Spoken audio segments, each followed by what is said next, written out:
ಬಣ್ಣ ತಿಂದು ಸಿಹಿ ಹಣ್ಣ ಕೊಡುವ ಮರ ನೀಡಿ ನೀಡಿ ಮುಕ್ತ ಬೇವಾಗಿವ ಸವಿಗಾನದ ಹಕ್ಕಿ ಹಾಡಿ ಮುಕ್ತ ಮುಕ್ತ. ಮಣ್ಣ ತಿಂದು ಸಿಹಿ ಹಣ್ಣ ಕೊಡುವ ಮರ ನೀಡಿ ನೀಡಿ ಮುಕ್ತ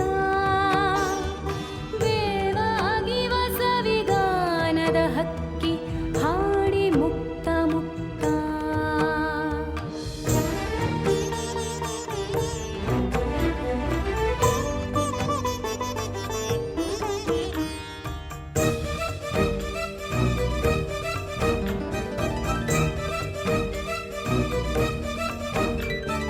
ಹಸಿರ ತೋಳಿನಲ್ಲಿ ಬೆಂಕಿಯ ಕೂಸ ಪೊರೆವುದು ತಾಯಿಯ ಹೃದಯ.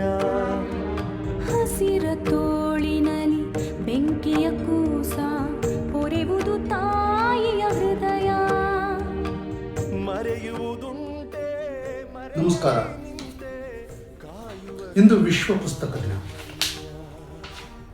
ಪುಸ್ತಕಗಳು ನಮಗೆ ಬದುಕಿನ ಬಗ್ಗೆ ಬೆರಗು ಅಚ್ಚರಿಯನ್ನು ಜಾಸ್ತಿ ಮಾಡುತ್ತಾ ಚಿಂತೆಯನ್ನು ಹಿಂದಕ್ಕೆ ತರುತ್ತೆ. ಪುಸ್ತಕದ ಲೋಕಗಳೇ ಬಹಳ ಮಧುರವಾದ ಆಕರ್ಷಣೀಯವಾದ ಲೋಕಗಳು, ನಮ್ಮನ್ನು ಬೇರೆ ಮನುಷ್ಯರನ್ನ ಮಾಡುತ್ತೆ. ನಂತರ ಇಷ್ಟೊಂದು ಪುಸ್ತಕಗಳಿದೆಯಲ್ಲ, ತಾವು ನೋಡಿದ್ದೀರಿ. ಅದರಲ್ಲಿ 5% ಪುಸ್ತಕಗಳನ್ನು ಕೂಡ ನಾವು ಓದಿ ಮುಗಿಸಿಲ್ಲ. ನನಗೆ ಪ್ರತಿ ದಿವಸ ಅನಿಸುತ್ತೆ ಅದೆಲ್ಲದನ್ನು ಓದಬೇಕಾಗಿತ್ತು. ಎಂಥ ಬೆರಗು, ಎಂಥ ವಿಸ್ಮಯದ ಲೋಕವನ್ನು ನಾನು ಮಿಸ್ ಮಾಡ್ಕೊಳ್ತಾ ಇದ್ದೀನಿ. ಆದರೆ ಆಗ್ತಿಲ್ಲ. ಎಲ್ಲರಿಗೂ ಒಳ್ಳೆಯದಾಗಲಿ. ಪುಸ್ತಕಗಳು ನೋಡಿ, ಪುಸ್ತಕ ಸಂತೋಷ ಕೊಡುತ್ತೆ. ಇಂದು ವಿಶ್ವ ಪುಸ್ತಕ ದಿನದ ಶುಭಾಶಯಗಳು ನಿಮಗೆಲ್ಲ. ನಮಸ್ಕಾರ.